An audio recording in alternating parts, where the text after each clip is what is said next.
Good afternoon, friends. Today we are going to discuss the determination of conductance.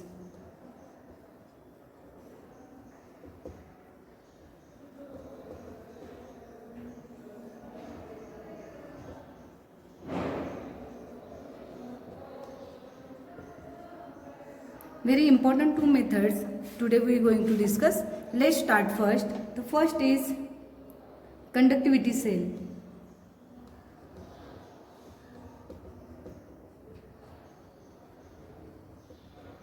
Conductivity cell is the cell which is useful to measure the conductance of the solution, in which what happens, the glass container is particularly used for that, in which two electrodes are placed. They are directly joined toward the battery. First electrode is joined to the platinum foil. Second electrode is also joined to the platinum foil. One is a bright platinum foil and second is a blackish platinum foil. Both the electrodes are separated with each other with a particular distance, but standard distance is 1 centimeter apart from each other, and the cross sectional area between two electrodes,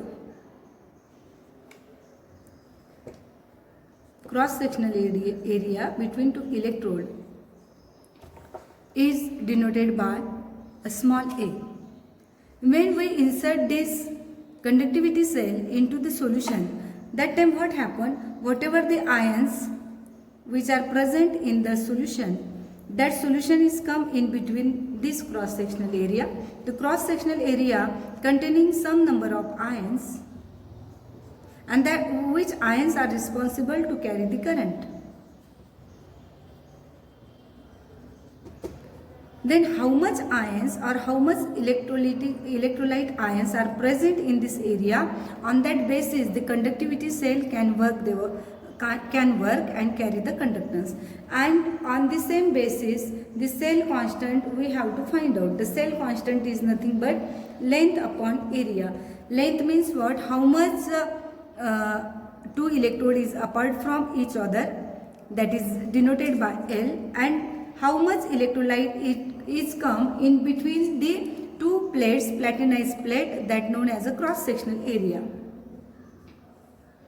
In some book it's represented like this, and in some book it's represented like this. Now length is measured in centimeter, area in centimeter square, and therefore cell constant unit is per centimeter. This is the one of the method to determine the conductance of the solution. Now we start the second method to determination of the conductance. Second method is also very useful, and we are already studied detail regarding to the second method in our previous standard, that is the circuit.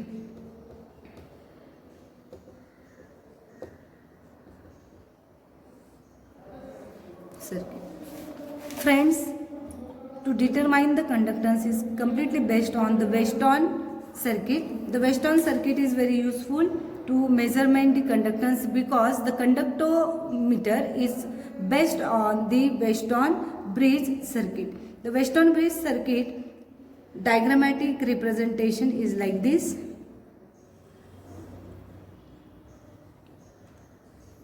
Here is a B, this point is C. When we join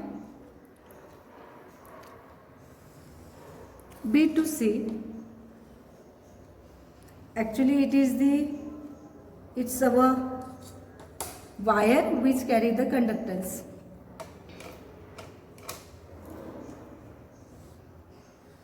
This is the arrangement. The battery is joined to this circuit. I is the current. B and C is the wire which having a uniform cross sectional area. Here R is the resistance for the wire. C is the capacitors, and E is also known as the source which can provide the current toward the circuit. From A here we place the detector. Detector is connected with one of the wire, and this wire is this detector is floating on the uniform wire, and at particular point we get no deflection, and this point is known as the null deflection.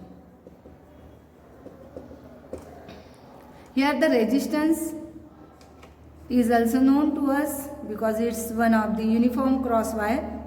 Whatever the current is flowing toward this is denoted by I1, and some current is flow toward this side uniform wire is denoted by I2. And when we calculate the resistance and conductance regarding to using this circuit, we will get that I1R is equal to I2R2. Then which one is the R1 and which one is R2? Of course, the wire is divided into two parts from the null deflection point, and this one is denoted by R1 because the current is coming from this capacitor is denoted by I, and this I is flowing toward this and then divide into two parts, I1 and I2. Okay, and this is the jacky or jack to move toward the uniform wire. This is denoted by R1 and this one is R2, and therefore I1R and I2R2 is like this, and I1R, this term we have to write here. Similarly, we can write potential drop across A and B, potential drop across B and D, A and B and B and D. There is some potential drops, and regarding to that we will get the equation I1 Rx and I2 R1.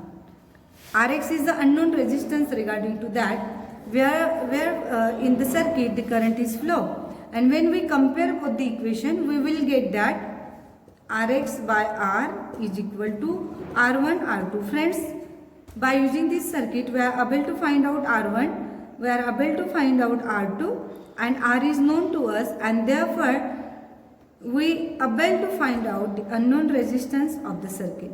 And regarding to this circuit and conductivity cell, I will provided you the theory notes, and in our next video we will be discuss the calculations of equivalent conductance and their related theory. Thank you very much.